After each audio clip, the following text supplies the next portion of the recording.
get the right results that really take us to the next stage of the competition. Thank you, Osinachi. Tomorrow is another big challenge. What will make the difference for Nigeria? Thank you for having me here. Yeah, tomorrow is another good day. I think it's even more important than the first and second game we played. We already know what's at stake. We know the importance of the game, and we're going to take it with all seriousness and even do much better than what we did in our last game. Thank you. We're going to now open the floor to the journalists. So we start with the gentleman at the back. Coach, good morning, sir. Good morning. It's nice meeting you again. Coach, I want to ask this question. It's kind of funny and strange. How much of a calculator have you been pressing in camp since knowing that we have a funny group where Malawi has 6 points, Zambia has 3 points, we have 3 points, and Egyptians also technically can also qualify. So how much have you been using your calculator in camp? Thank you. Like you said, it sounds funny, but it's a serious matter. We have done all the various permutations of what can get us through, and we know exactly which of the permutations can take us through. We want to have our fate in our hands and not leave it for anybody to decide for us. So we are going straight for what we know will put us through, and that we are aware of. Thank you. Coach, good morning. My name is Udoche. I work for Kisefe Abuja. Coach, before I take this question, it's not like a criticism, but it's just a straight up question. Yes, Nigerians at the first game was very disappointed. We're all very disappointed. But now moving forward, what are you going to do differently when it comes to the players up front? Because we know that for some reason, when you look at the bench, we would have preferred a younger set of players on the bench. But you came up with a Francisca Odega on the team. And the last time I checked, even at the last AFCON, at the last WAFCON, she didn't do too much. She didn't contribute too much. And bringing her again for this WAFCON doesn't sit well with most people. So what are you going to do differently up front? Or did you just bring up a player who is just a backup singer and a backup dancer for us? That's one. Number two, for Osinachi Ohale, what do you tell the younger ones when it comes to the defense line? Because the last time that we played that kind of role was at the last WAFCON, and before then it was Onomebi trying to marshal the defense. So what do you tell them differently? Because we saw you at the first game, it wasn't good at all. The communication between you and the goalkeeper, it wasn't there. And at the end of the day, it did cost Nigeria. In total, everyone didn't do as much as they could have done. So what would you tell them differently to do against the Egyptians that really want that maximum 3 points? Thank you for your question, and it's a good one. The issue of criticism does not come in. But all I have to say is, there are so many ingredients that make a team succeed. So many ingredients that make a team succeed. And even on the field of play, sometimes you also there are things you acquire in the process of the game you play that you can also transfer to others. If we still feel Odega is not doing too well, we would not have brought her for this competition. We know the role most of them play, especially the ones we always refer to as the old ones in the team. If she was not doing well, she would not be here, because there are other players on their own level that are not also here. And like I said, there are so many things that happen in the team that makes the team succeed. Team bonding, team harmony, guidance, leadership, and a lot of things that you also need to take into consideration. And it's not every player that comes to a competition that plays, you will expect to play maybe all through 90 minutes. There are players that can come on and make a difference for you. There are players that are in one way or the other, based on the way games go on, you decide who do you bring on.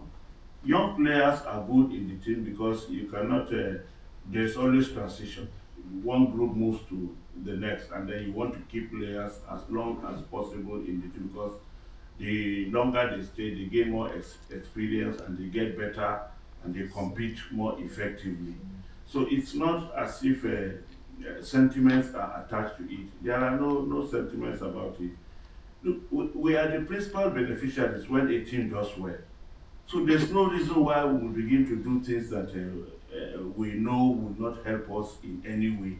It doesn't make much sense. We try to do our best because if we win, first of all of us are happy that we have won.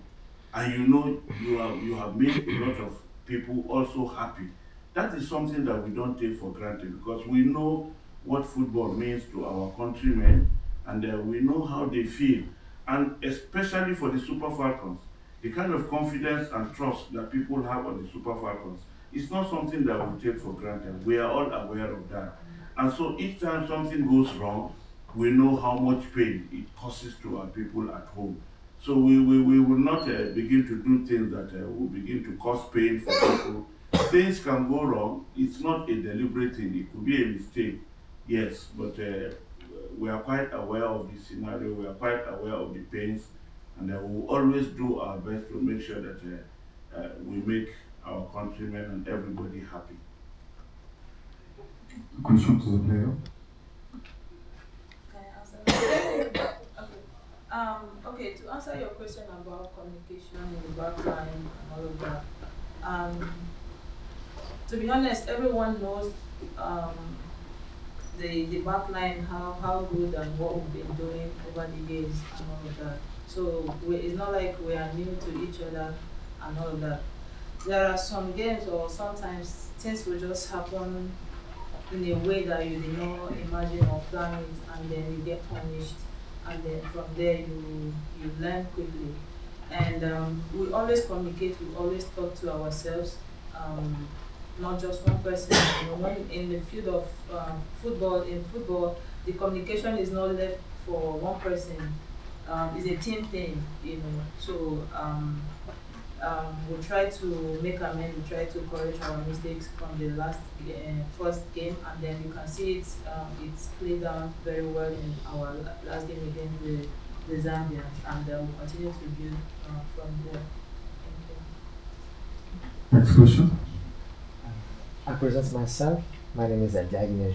I work as a journalist for the Ariadia, the official Morocco TV sport channel. Last match you have lost against Malawi, and now you have put yourself under pressure since you are obliged to win Egypt in order to qualify to the next round. How do you prepare this match? It's normal. Like I said earlier, we know what we need to do to enable us advance to the next stage of the competition.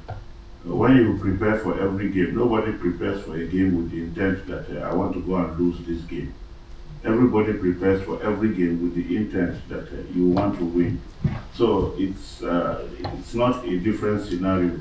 All we are going out for is to try and make sure that we win the game and get a result that will qualify us to the next stage of the competition. Next question. Coach, good morning, Coach. This is Isemwa from Nigeria. In our first game against Malawi, I asked about Christy and Deborah's playing time, and we saw you use them, and they were very effective in our second game against Zambia.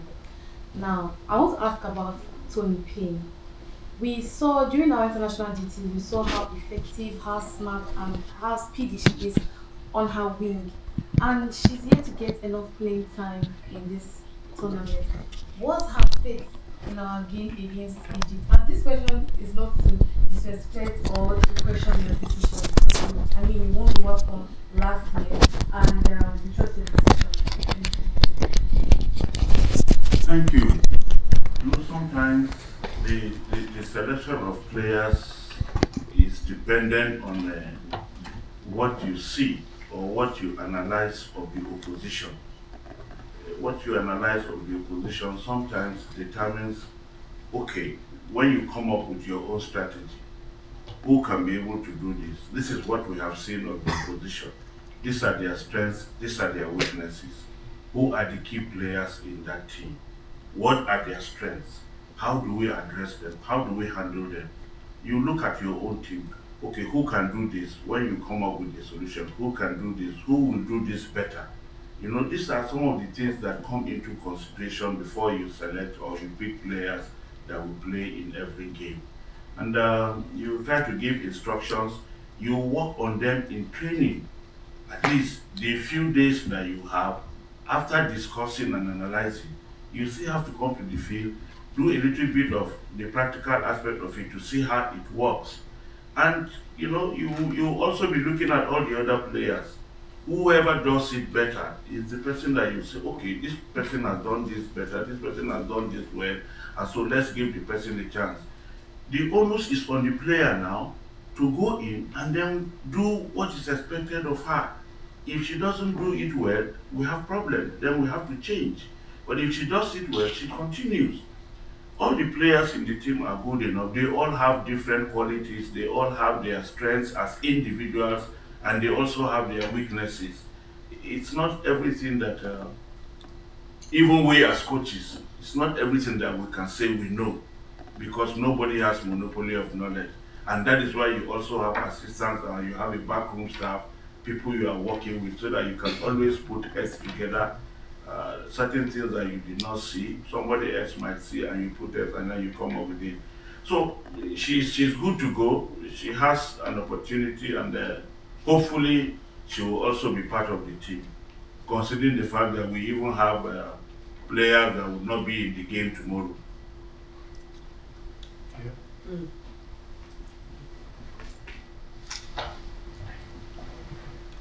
Hello, coach. Hello, Osinachi.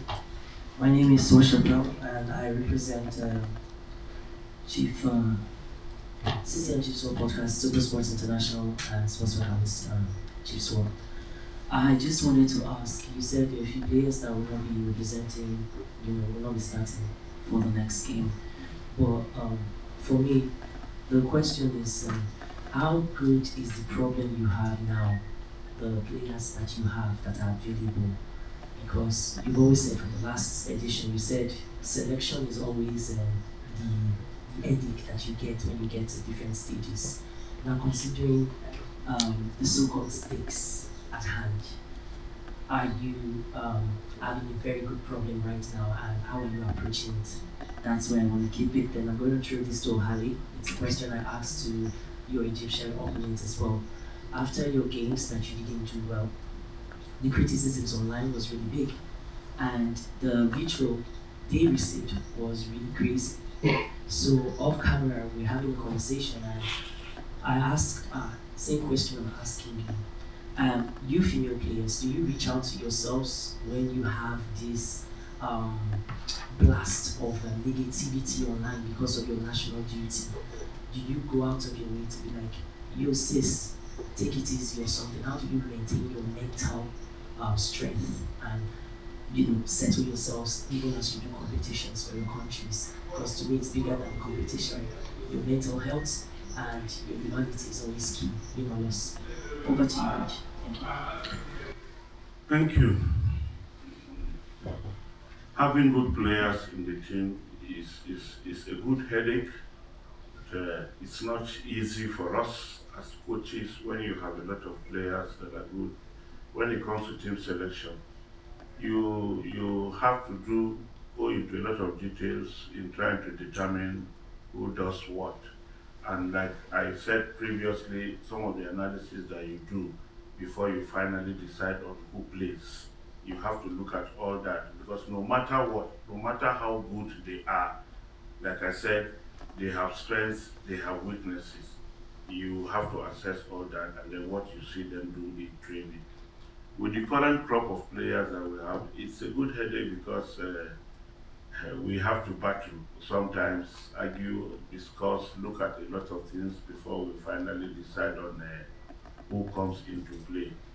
It's a good thing for our country, but it's something we are also handling. And, we are looking at it.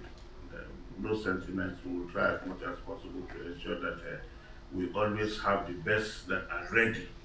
Somebody can be. We have players currently in the team that are just recovering from injury. They are doing.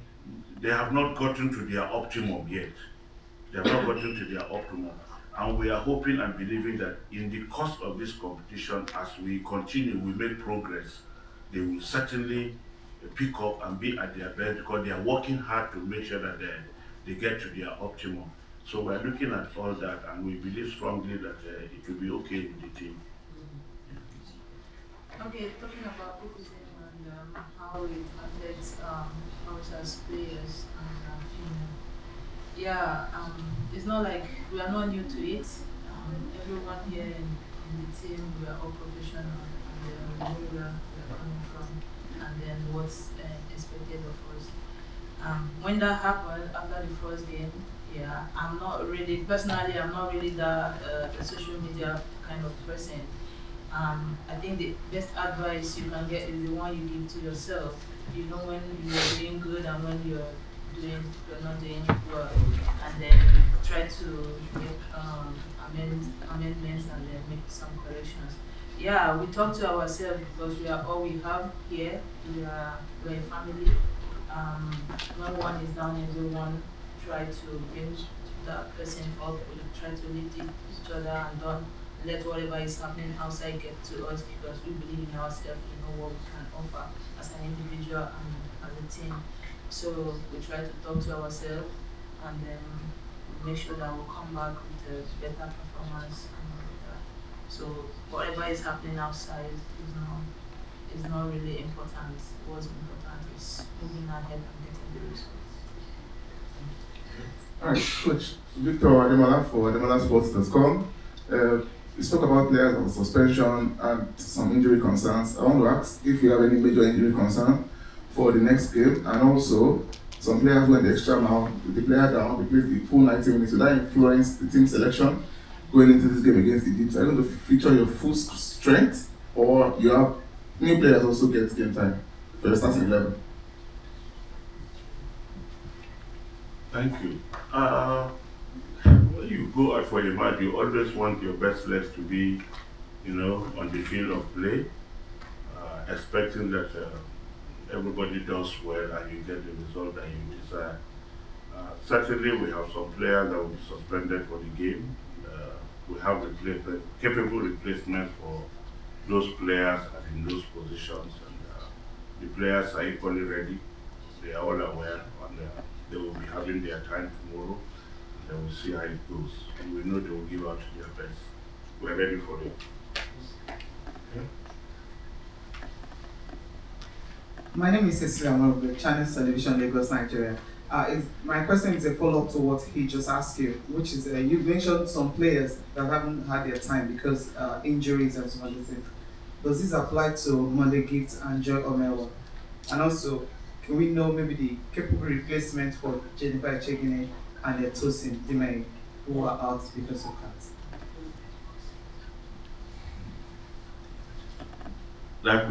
It's a long tournament. You are going to play, we are expecting to play 6 games. We're expecting to play 6 games, and given the timing of matches in this competition, you really must know how to manage your players very well so that you don't overwork a certain group of players, and then in the end, when you really need them, when it matters most, you cannot have their services because they have been burnt out, because they have expended so much energy and all that. We have the intention of making sure that we manage our players very well so that we can sustain the performance of the team and not allow the selection of players drop the standards. For some of the players that have not had playing time, sometimes you have certain plans, but when things don't go your way, you have to look, okay, what else do we do so that you don't rock the boat also by certain decisions that you also take. I can promise you that we keep speaking with even the ones that are not playing, just to get them ready, because anything can happen at any time, so that you don't get deflated psychologically because you are expecting to play and maybe you don't play, and then you begin to have some feeling, "Ah, maybe I will not even be given the chance to play." You must be in touch with everybody in the team to make sure that at any stage in the course of the competition that they have to come in, they are ready, not just physically, mentally and psychologically. The players are equally ready, so that you can get the best out of them. That we have been doing, and we know in the course of this competition, they will all have the opportunities to also showcase what they can also do for the team. Last question,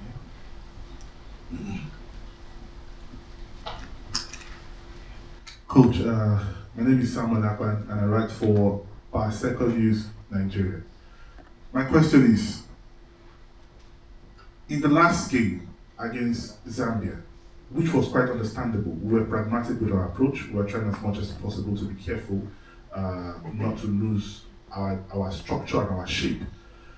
In the game against Malawi, we saw a team that in the first half were also in transition. In the final balls, they were breakdown in the final balls. Against Egypt, what should we expect in transition? Have we seen the Super Eagles shaping up their attack in the Super Falcons in the final third? Are they shaping up that transitional deficiency we have seen? And to our great Ohale here, 5 WAFCON champions in the bag. We have a couple of players also, one who has 5, we have another who has 4. What is your motivation after winning 5? If it's me, I will just quit, but for you, what is your motivation going forward? Thank you very much. Thank you. That's why for after every game, you have to go back, sit down, do an analysis, and then assess the performance of the team. Like you said, a lot of things went wrong, particularly in the first game, which we went back, do some corrections, and try to make sure that we avoid a repeat of it in the next game. And we all agreed that it was much better in the second game. In spite of the fact that we won, it doesn't mean we still did not make mistakes. There are areas that we still made mistakes that we still need to continue to work on. We are quite aware of that. We are looking at all those areas. It's always work in progress. You cannot say you have done everything up to the end of the tournament, because the opposition is not the same. The strategy they adopt will not be the same. So you also must be making constant changes here and there based on the approach that you see from the opposition. And we are doing our best to make sure that all those sort of weaknesses or challenges that we notice in the games, we try to address them with the players. We look at them critically with the video shows, point out some of those mistakes that we do for them to even see themselves. And then we make corrections in that area and we move on. Okay, yeah. 6 WAFCON, 5 champions, and this is my 7th one with the team, and it's still the same passion, the same love for the game and all of that. That's what has been pushing me and the love in the team. It has always been there, it has always been the same. Yeah, I know most of you are expecting to hear something, but yeah, we'll keep pushing and then make sure we take the 6th one for myself and then the 11th one for the country. This concludes this pre-match press conference. Thank you.